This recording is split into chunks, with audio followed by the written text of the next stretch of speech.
really, the banjo is the American instrument, and it was made by both black and white cultures came together to produce this instrument. Together with his mentor Tom George, Christian Stanfield has been making banjos for decades.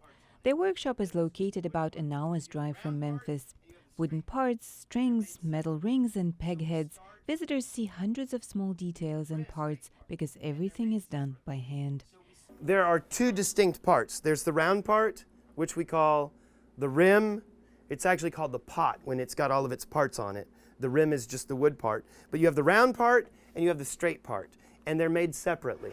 The body consists of several layers of wood. I will resaw it into smaller pieces like this. And I'll put it in a steam box, and the steam will make it very soft.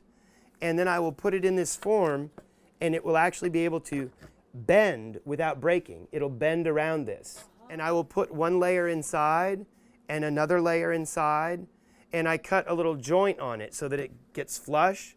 And when I get 3 layers done, I take it out, I glue it all together. When it comes out, it will look something like this. After the rim is ready, George carefully polishes it.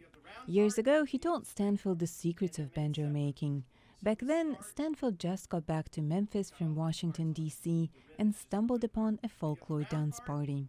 The look and sound of banjo mesmerized the young man, and he decided he wanted to have one too. I fell in love with the banjo. I really wanted to learn that new instrument.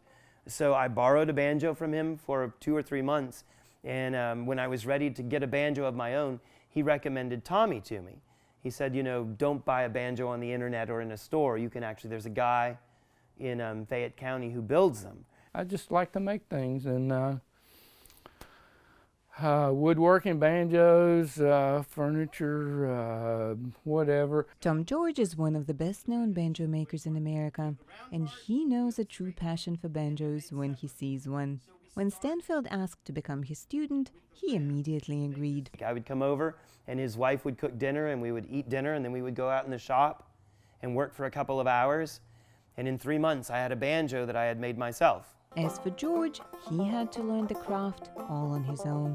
I wanted a banjo when I was a teenager, and so I mowed yards around my neighborhood to raise money, and I bought a banjo. One that I bought, which wasn't very good, and I said, maybe I can improve it, so I started trying to improve that one. It takes around 4 to 6 months to make one banjo, and because the neck and the body are connected at the very end of the process, the craftsman can work on a few banjos at the same time.